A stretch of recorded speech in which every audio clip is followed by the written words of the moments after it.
जे दुनिया पे आयल बाऊ के एक न एक दिन जाए के बाप। ये बात सब भैया बाबू के मालूम हो, लेकिन आजकल समाज में आप लोग के देखे के मिलत बा, लोग धर्म से दूरी बनावत हो, माने कि निक काम नहीं करल चाहत हो, सोचत हो कि फलाने के एक बीघा हड़प ले, बनारस में जमीन लिखा ले, तो ये लिए बिरहाम सुनावे सोचत है, बताए कि भगवान के प्रति प्रेम आस्था कैसा रखे के चाहिए। कैसे?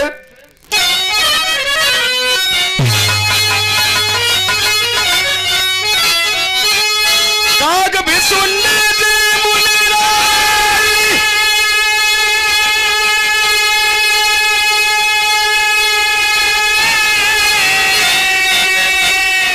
अरे कथा झूठे सभे सुनाई,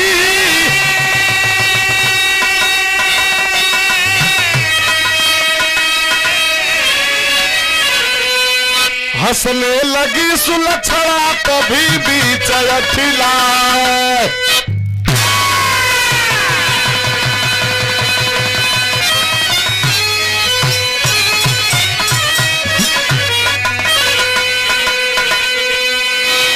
और देखें 51 रुपए का पुरस्कार बजरंगी यादव कठिनाई के धरती से, और 51 रुपए का पुरस्कार राजू यादव मिर्जापुर के धरती से। चौड़ों में कोट सनमन सकल पंच के पलक गए हो।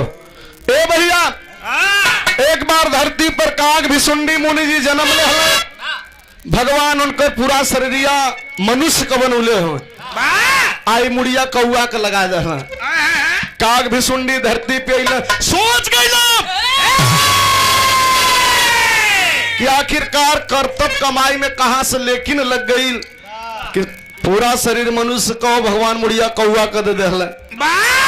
मुनि जी सोच गए कि अब की बार धरती पे आ रही तो इतना बढ़िया कर्तव्य करब, इतना बढ़िया कमाई करब कि भगवान के मजबूर फिर दोबारा इंसान बना के भेजे के पड़ी। एक लाइन यहाँ गजल है बाबू।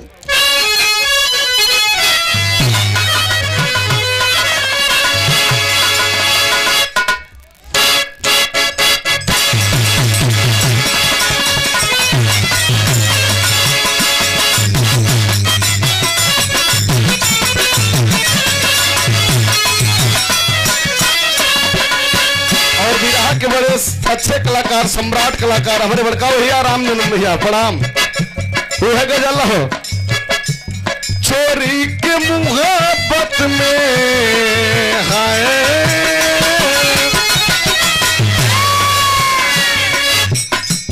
चोरी के मुहब्बत में अक्सर यही होता है,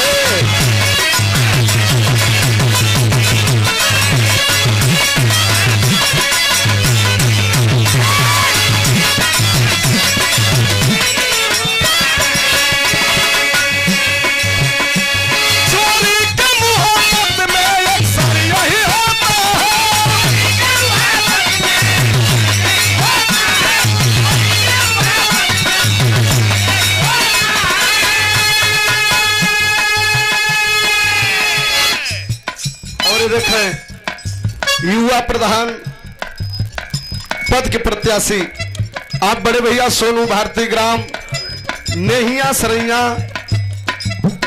कमर घटा भैया, कमर घटा कि धरती से माई भगवती आपको मनोकामना पूर्ण करें। सब बहन के पलक की है। चोरी के मोहब्बत में अक्सर यही होता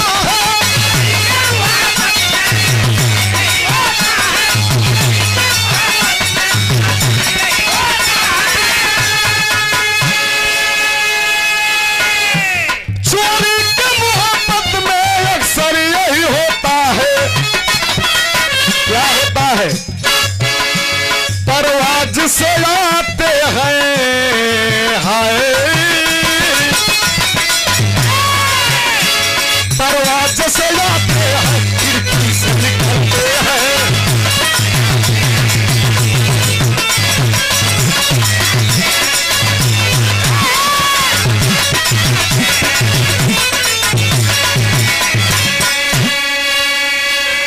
और देखें 100 रुपए का पुरस्कार हैदर यादव, ग्राम सभा कठिनही से। भैया के हमारे प्रणाम सकल पंच के पलक गई हो। लेकिन गुरुजी बिरहा में बड़ा बढ़िया लाइन लिखले का,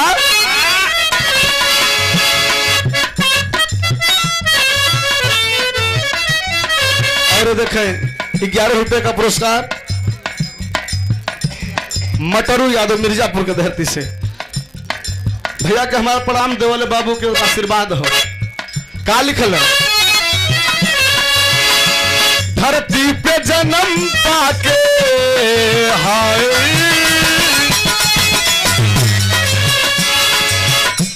धरती पे जन्म पाके कोई धर्म नसाया है,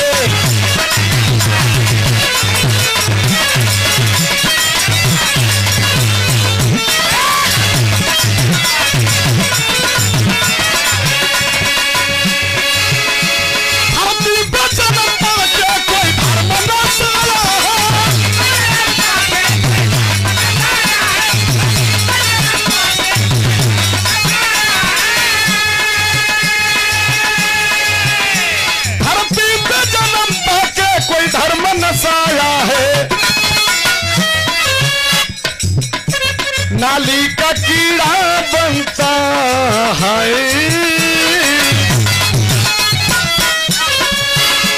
नाली का कीड़ा बनता कोई स्वर्ग में छाया है,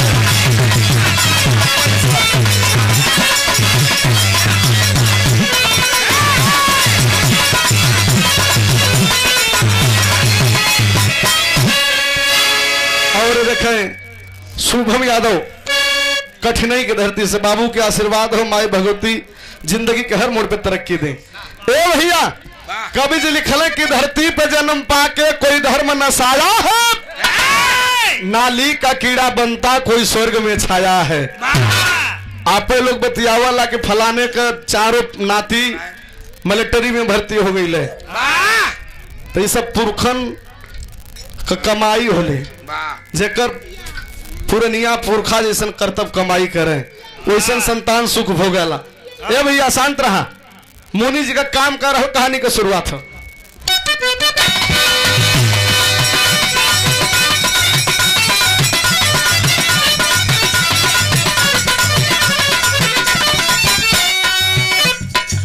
बड़े ही भाग्य,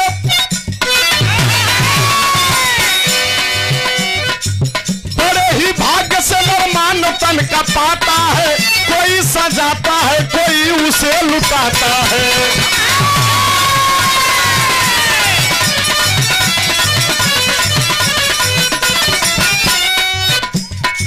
काग भी सुंडी निस दिन,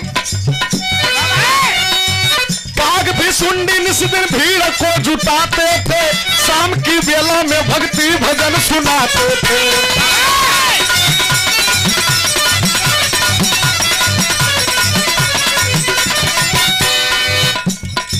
प्रभु की अमर गाथा एक रोज बताते हैं, भक्तगण शांत मन से शीश को नवाते हैं।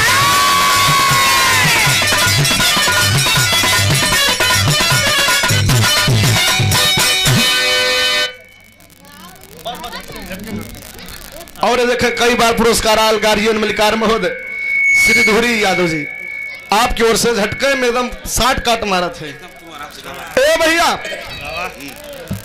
काग भी सुंडी मुनि के रोज के काम हो गल, रोज खाए ले नहाए ले। और देखे बाबूजी प्यारे लाल यादव कठिनाई की धरती से। बाबूजी के हमारे प्रणाम सकल पंच के पलगी हो। काग भी सुंडी मुनि का निस दिन का काम हो गल, रोज नहा के खा के।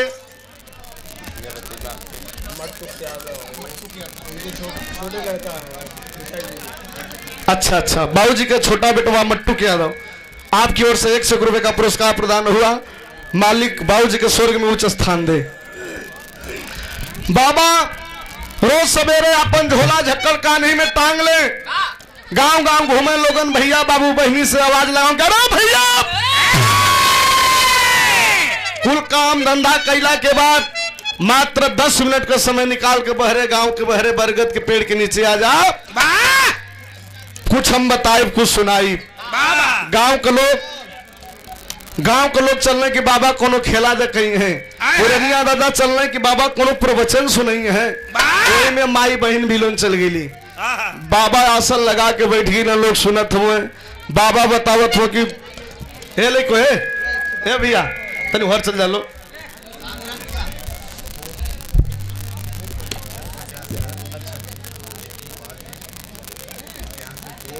लड़ने जा रहे हैं पूर्व क्षेत्र पंचायत जितू पाल जी क्षेत्र पंचायती खेल लड़ने जा रहे हैं। अच्छा अच्छा हो गया ठीक ठीक सुरक्षित यहाँ से जा रहे हैं हम कठिनाई से नंबर 3 ठीक ठीक नंबर 4 ठीक ठीक पूर्व क्षेत्र पंचायत आप बड़का भैया हमारे जितू पाल जी और वर्तमान में भी क्षेत्र पंचायत सदस्य का प्रत्याशी है। 2 जगह से तो माई भगवती 2 जगह से कठिनाई से और कठिनाई तीन नंबर 3 से नंबर 4 से माई भगवती आपको मनोकामना पूर्ण करे। सब भैया इनके पर लगी हो। लोग बैठल बाने बाबा बतावत हो कि भैया हो बाबू हो बहनी हो, मात्र कुल काम धंधा कैला के बाद मात्र 5 मिनट का समय निकाल के परम पिता परमेश्वर की याद कल नैया पार हो जाई। बाबा इतना बतावत हुआ सब सुनत हो। तब तक 16 साल के ठलैकी आई। बाबा के बतिया सुन के बड़ा जोर से हंसल। आज जब हंसल तो मुनि जी के बुरा लगल, कमंडल से जल उठा के शराब दे दहलन कि चुप, जैसे तू भगवान के प्रति हंसली 6 जन्म तू दर्शन नहीं पे भी गीत बदल गई मास्टर।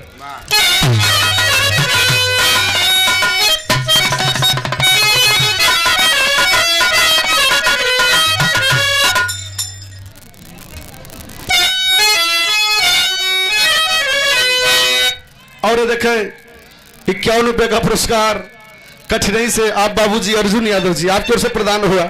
चौड़म कोच नमन सकल पंच के पर लगी हो। कौन गीत था?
और देखें 100 रुपए का पुरस्कार आप बाबूजी धूरी यादव जी और 51 रुपए का पुरस्कार नमवासुल्ला है ना राजू यादव रापटगंज के धरती से माई भगवती आपके बना के रखे। इनाम छूट गया है आके बोल दिए हैं आप बता दिए हैं राजू भैया रापटगंज के धरती से।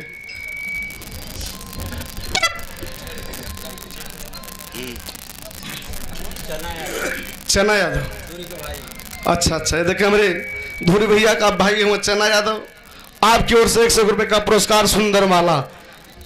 लेकिन ये तो गीत हो लड़की रोवत हो कैसे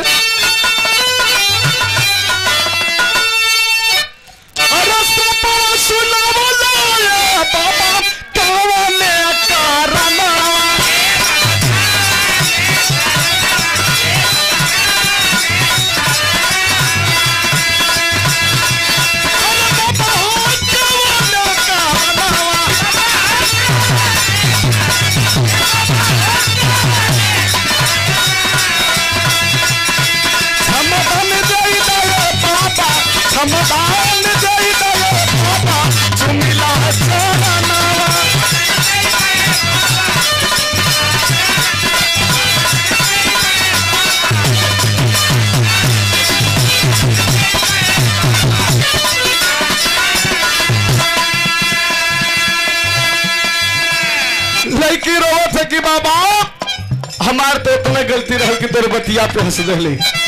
तो आप इतना बढ़र श्राप दे रहा कि 6 जन्म भगवान के दर्शन न पाई।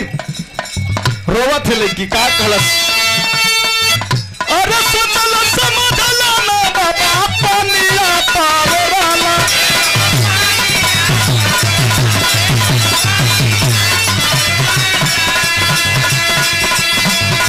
अरे पानिया का गलती है बाबा पापा के थोड़ा।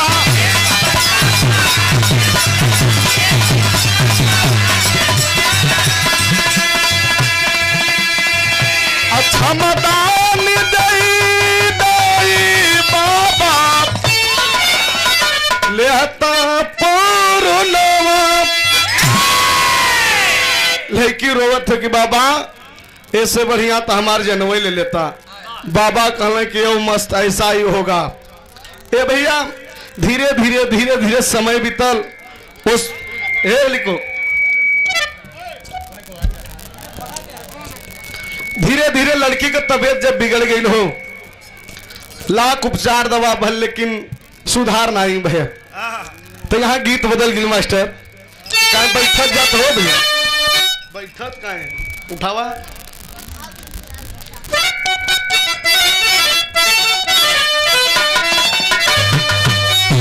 तो है गीत हो कि कौन दुल्ही का दुल्हा पूर्व का तैयारी कैलस बाबूजी। दुल्हिया दुआरे पे खड़ी होकर रोवे लगल। का कहला, अरे डूबी मोरबी सैया, अरे डूबी मोरबी राजा सही बाजो पूर्व के बसवा।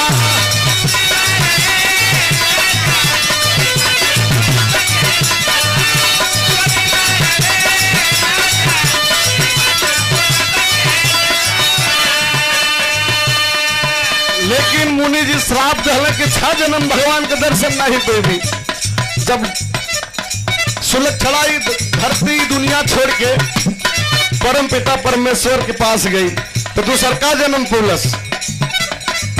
ताजी दहली हो प्रणवा, ताजी दहली हो प्रणवा, तानवा दूसर का बोली।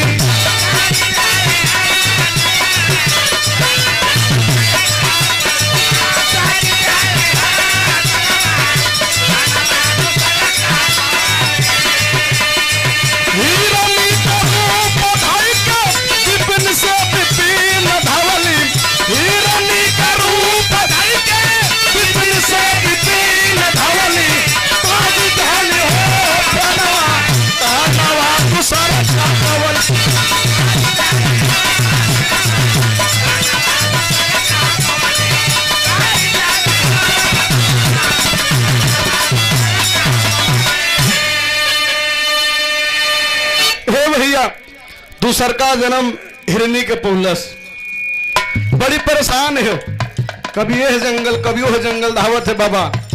जब मनुष्य के तन पाके भगवान का भजन नहीं कर पाई तो जानवर बा, लेकिन फिर भी कोशिश जारी हो।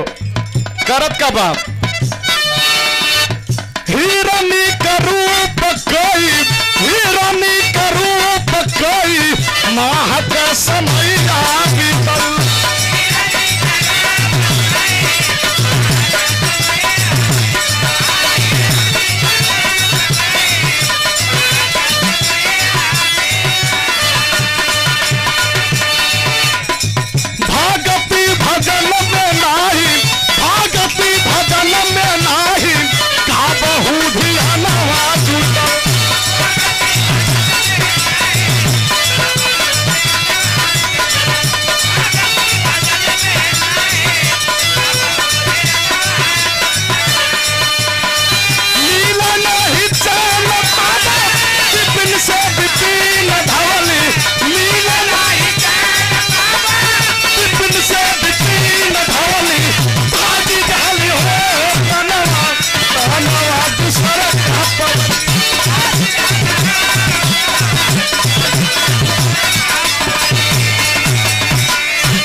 कभी वो जंगल धावत हो भगवान के खोजत हो कि भगवान मिल जेतन तो पपवा कर जात।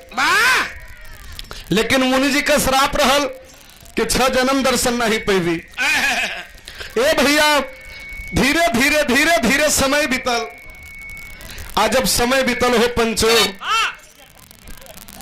तो हिरनी से भी के छुटकारा भगवान दे देला। जब कर्म भोग अगर भगवान लिख दी है तो केहू नहीं मिटा सकत, भोगे के हो इंसान के। कभी ये जंगल धावे कभी वो जंगल धावे, लेकिन मालिक की मर्जी, मुनि जी का श्राप, हिरनी से भी के छुटकारा मिल गई। अगर छुटकारा मिले तो केथुआ का जन्म पौलस गीत बदल गई।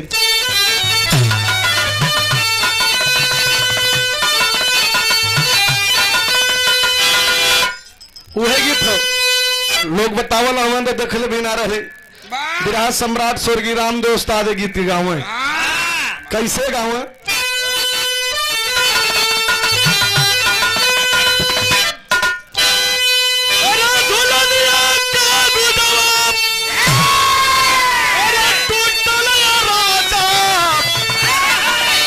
जवनिया में गड़िया छूटल हो राजा,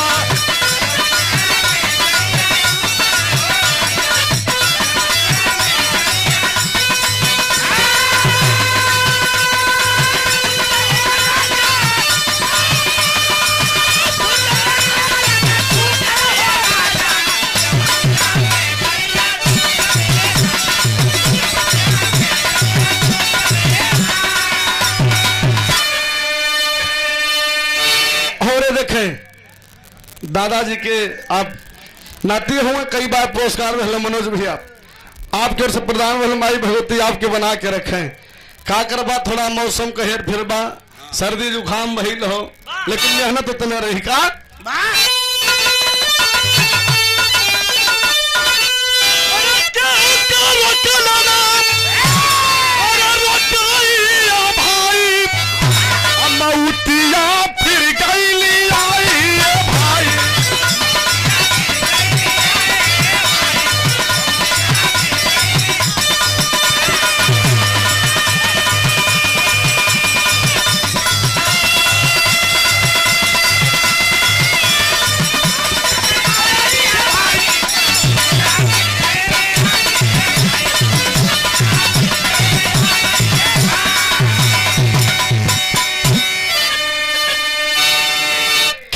रोकले ना रोकाई ये भाई, मौतिया फिर गई आइए भाई। केथुआ का जन्म पौलस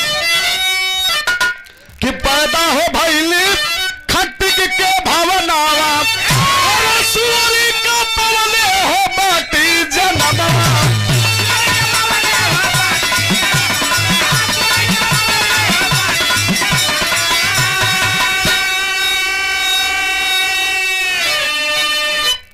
सुअरी का जन्म पौलस कलश की हंसले कितनी बड़ा सजा।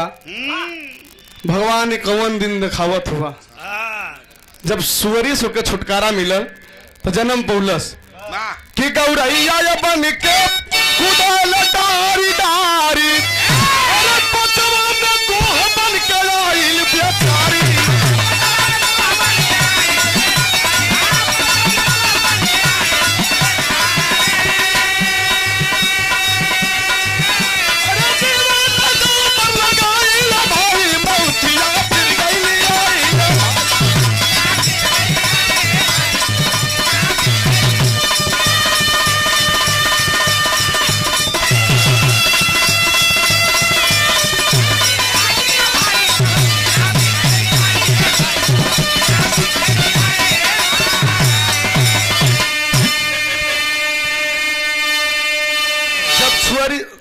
सुअरी से छुटकारा मिलल तो गौरैया का जन्म पौलस बड़ी परेशान है। सुलक्षणा कहते भगवान कि कवन दिन दिखावत हुआ, अगर हम जनती तो हंसबे ना करती। यही से लोग कहला कि पूजा पाठ होखे सुने तो हंस के ना चाहिए, न बतियावे के चाहिए। भगवान का कथा प्रेम से सुने के चाहिए।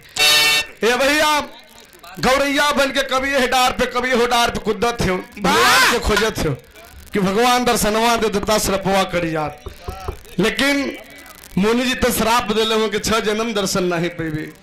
तब भयल का मास्टर गौरैया से छुटकारा मिलल, गीत बदल गई।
बहुत मान सम्मान दुलार प्यार मिला। बाबूजी श्री धूरी यादव जी, कई बार पुरस्कार है आपके चौड़े में कोट सनमन सकल पंच के पलक हो। मालिक से प्रार्थना है कि बाबूजी की आत्मा के जकर आज अंत्येष्टि क्रिया बा ब्रह्मभोज बा स्वर्ग में उच्च स्थान प्रदान मिले। लेकिन विरहा में भाव हो किसे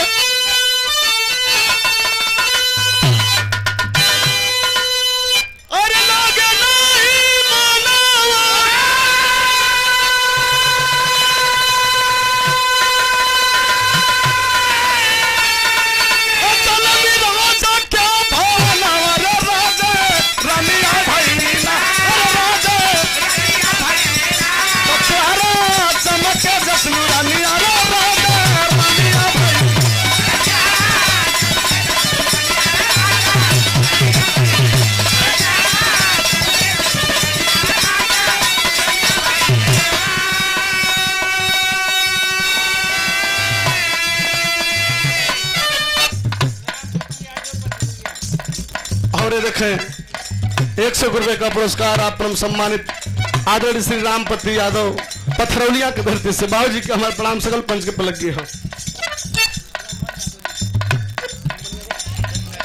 और देखें 51 रुपए का पुरस्कार रमन यादव कठनही के धरती से। बाबू जी के हमारे प्रणाम। और देखें राम जी पाल कठनई की धरती से आपकी ओर से 100 रुपए का पुरस्कार चौड़ों में कोट सनमन सकल पंच की पलक दी हो। भाव हो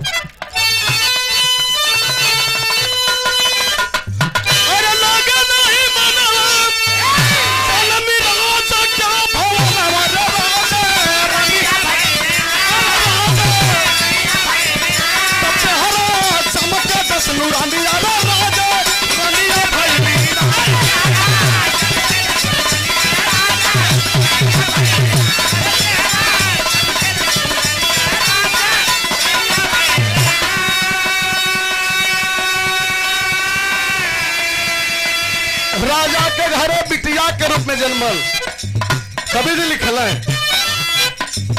ऐसा या राम कराए महलों में जाई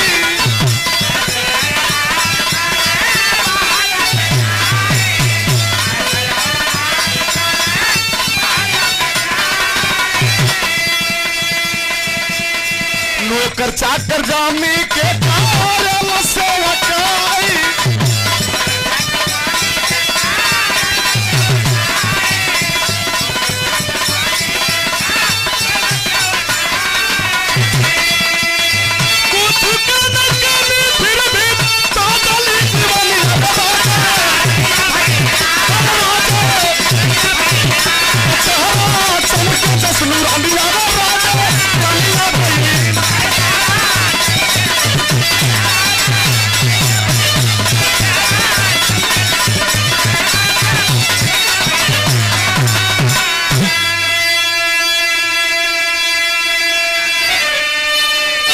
भैया राजा के घरे बिटिया के रूप में जन्मल।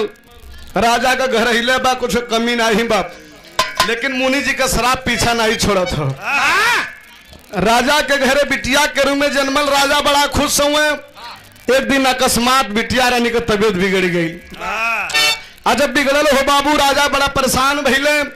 लाख दवा उपचार हुआ, लेकिन बिटिया रानी घर द्वार छोड़ के मालिक के प्यारी हो गई। तो यहाँ गीत बदल गई।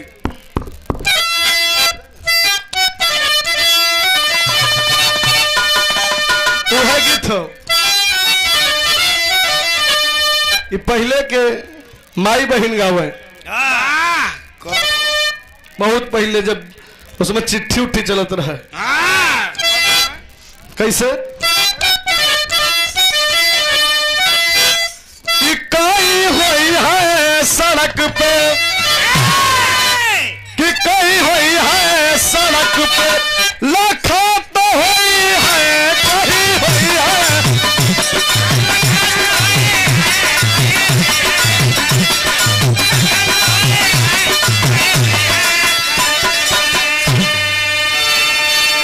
तो कई हुई है सड़क पे, और लाखों तो हुई है। गलत रुमलिया गाले डाल के रुमलिया हंसत होई है गाले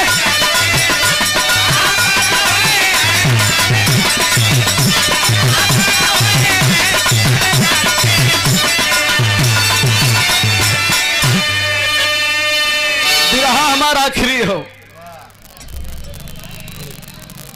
और देखें कई बार पुरस्कार आया बड़े भैया मनोज भैया जब दादाजी का आज तेरह ही बा उनकर आप नाती हुआ मालिक आपके बना के रखे माई भगवती का कृपा आप पे बनल रहे। ये साउंड वाला कहाँ चलेगी ना छोड़ के चला ठीक। और देखें 151 रुपए का पुरस्कार बच्चा लाल यादव जी कठिनाई की धरती से बाबू जी के हमारे प्रणाम सकल पंच के पर लग गई हो। लेकिन कवि जी बिरहा में लिखल है का अरे विधि का लेखनी मिटावले पंचो विधि का लेखनी मिटावले ना मिट पाई है विधि का लेखनी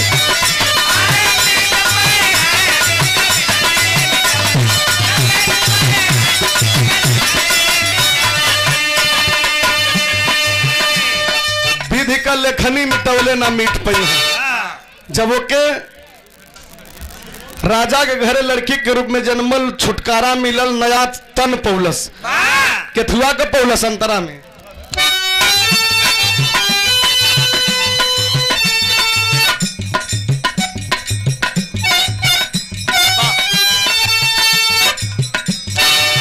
पैदा हो भाई ने खटक के भवना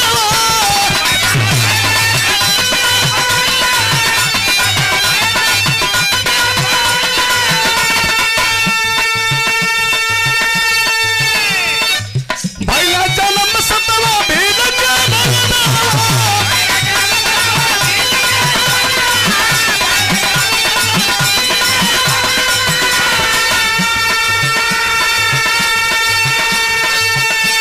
असवरी रखायल बा बिटिया के दबावा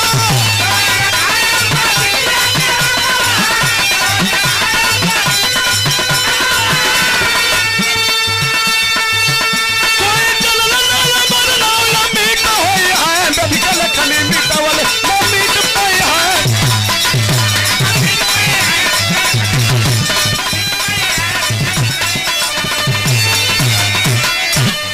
हे भैया जब राजा के घरे से के छुटकारा मिलल गुलाब यादव। हाँ?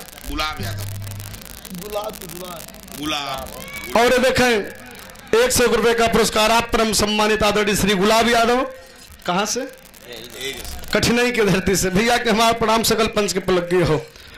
जब राजा के घरे सबके छुटकारा मिलल एक मुसहरे के घरे फिर लड़की के रूप में जन्मल आज जब जन्मल तब माई बाबू बड़ा प्यार से ओकर नाम सेवरी रखल है। तो तेरी में कहा नाम है मास्टर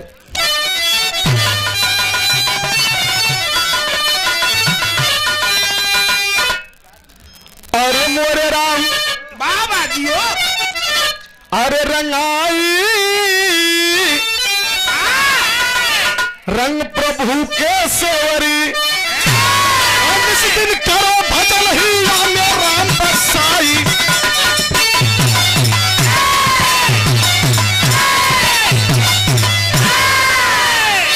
एक मुसहरे के घरे लड़की के रूप में जन्मल माई बाबू बड़ा प्यार से नाम होकर सेवरी रख दिल। सेवरी बचपने से भगवान के भजन में लीन बाप माई बाबू सोच गए कि भैया और देखें आप बड़े भैया शिवम गुप्ता जी आपकी ओर से 51 रुपए का पुरस्कार माई भगवती आपके बना के रखें। माई बाबू सोच गए कि लड़की कुछ करी ओरी ना ये तो पुजरा ही निकल गई। एक दिन सेवरी अपने दरवाजे पे बैठल हो सेवरी का माई उठल तो बड़ा बड़हर सुअरा जी आवल हो तो चारा पानी दहलस सेवरी सोच गई आखिरकार माई हमके दतुअन नहीं दहलस सुअरा के चारा पानी कुल दे दहलस। माई सवाल कैलस कि माई हमके माने लो कि सुअरवा के माने लो। माई कलस करे तो हमारा औलाद है करेजा का टुकड़ा है कलस ही बतावा कि हमके दतुअन नहीं देलू अब पहले सुअरा के चारा पानी कुल देलू। माई कहली के बेटी ई हमहन का रिवाज है, परंपरा हो। हमहन के बिरादरी के जब तू जवान हो जेबू, आ धीरे धीरे जवान होइए गल हो, जब तू जवान हो जेबू तो ई सुअरा कटाई तो कुल बर्तिया खाई है। ये भैया सेवरी धार्मिक किस्म की है। सोच जाती है कि ना हम बियाह करब, न बारात आई, नहीं कटाई, नहीं सुअरा कटाई, नहीं कुल खाई है। तो का सोचलस, पहपट लग गया।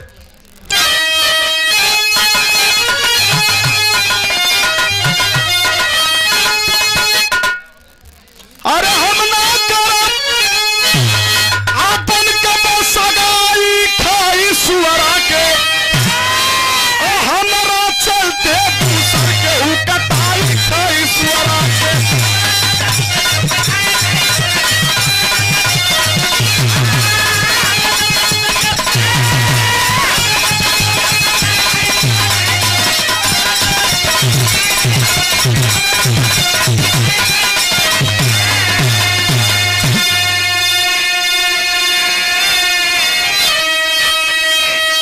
निकल पड़ी वो घर से सवरी, दंडक बन में आई हो, कुछ साधु सन्यासी संग में कर लगी सकाई।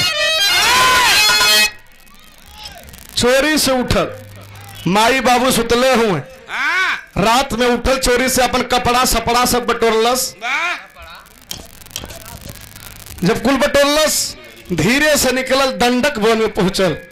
जब दंडक वन में पहुंचल हो, बाबू ऋषि महात्मा लोग बैठल हुए, धुइया रमोले हुए, भक्ति भजन गावत हुए। रात के जाके प्रणाम नमस्कार कैलस। महात्मा लोग आश्चर्यचकित हो गए कि भाई इतनी रात के जंगल में ये शिष्या कहाँ से आ गई, ये लड़की कैसी कहाँ से। महात्मा लोग पूछलन बिटिया कैसे घूमत हो, बतौलस कि बाबा दुख का मारल रही, अगर कुटिया पे स्थान दे देबा तो दासी बन के आपको सेवा करब, यही जन जीवन बिता दे। बाबा लोग आपस में बात करत हो, यार ठीक तो बा, बच्चा कुटी कपड़ा उपड़ा धोई, बाटी ओटी लगाई। ए भैया महात्मा लोग रख ले। आज जब धीरे धीरे महात्मा लोग के ही मालूम पड़ली मुसहिन के लड़की बात कैले काम। अरे ये छूट जान के साधु दिया भगाई खाई सुअरा के, और रहल लगी तब यल के कुटी बनाई खाई सुअरा के।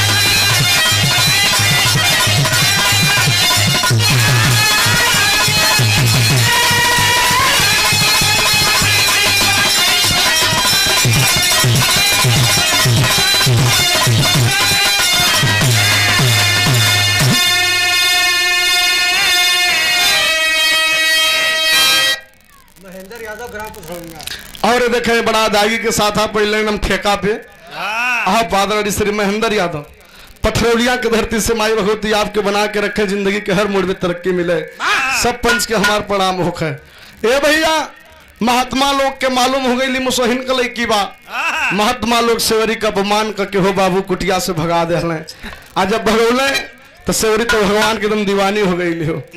कुछ दूर जाके वही जंगल में अलगे घास फूस को झोपड़ी बना के भगवान के याद करत थे। भगवान नहीं है पपवा कटी आल्हा में कहना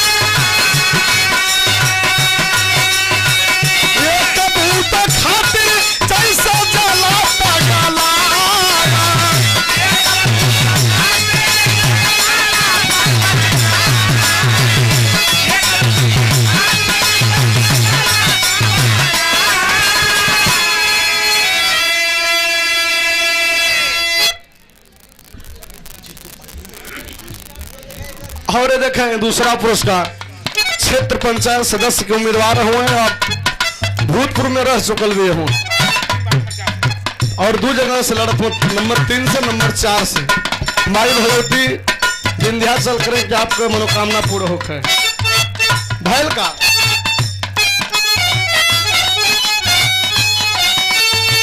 वही तारा सवारी जो है राम करहिया पंचो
वही बीचे माता जानकी का हरण रावण कैलस भगवान पुरुषोत्तम श्री रामचंद्र जी लखन जी के साथ हाय सीता करत वही कुटिया पे पहुंच गई। सेवरी के मालूम हो कि भगवान हमें दर्शन नहीं है पपवा कटे 6 जन्म तो भोग ले ली घास फूस का चटाई हो बाबू सेवरी बिछोलस भगवान पुरुषोत्तम श्री रामचंद्र जी बैठ गए लखन जी बैठ गए। आप लोगों के मालूम हुई टेलीविजन पे देखले होगा कि सेवरी भगवान के भोग लगाओ बदे बैर जौने पेड़ पर का खट्टा रहल उपा का नहीं बैरिया चीख के जो मीठा रहल रखले हो सजौले हो कि भगवान यहाँ भोग लगे हैं। भगवान राम लखन जी के साथ सेवरी के कुटिया पे बैठ गई सेवरी वह बैर लिया के रख दहलस भगवान राम प्रेम समझ के खात हुए लखन जी सोचत हो कि पता न कौन जात बिरादर है हो गचर ले जात हो लेकिन बाहरे लखन अपने भैया के सम्मान में बैरिया उठावे आ खैले के बजाय पीछे फेंक दे। भगवान राम तो कुल देखत हुए जे भगवान हो लेकिन भैल का मास्टर लखन जी के जूठा खाए के परल कब खैल कैसे खैल खड़ी लग गई।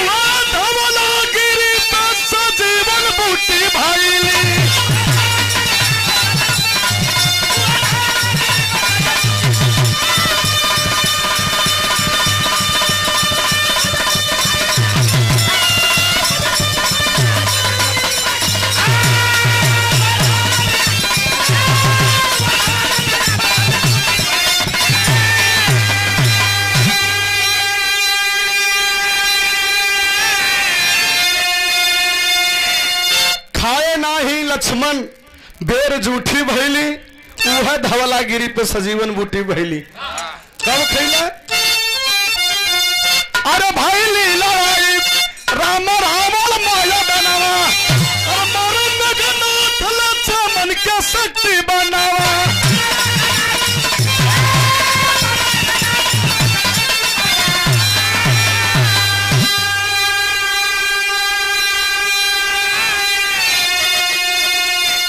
लड़ाई के दरमियान बहादुर मेघनाथ शक्तिबान मल्लस लखन जी बेहोश होकर मूर्छा खा के धरती पे गिर गई।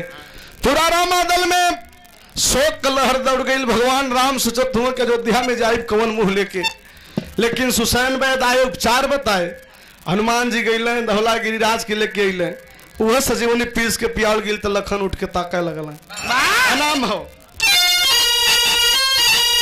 अरे मूर्छा खा के गिरला दवाला नूठी भाई दी तवा धवला गिरी तो सजीवन बूटी भाई।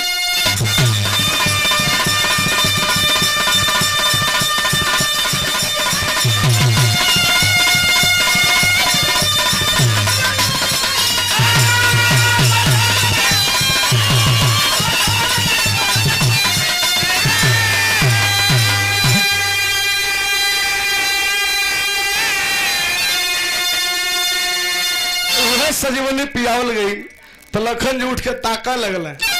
भगवान राम कल का हो अब जात पात ऊंच नीच नहीं देखबा। यही से हम कहिला के केहू भैया हो है अगर केहू के दरवाजे जाए पानी पियाओ तो प्रेम समझ के पी लेना चाहिए। हाँ जात पात देखबा बिरा खत्म में छाप हो तो गुरु बिहारी गुरु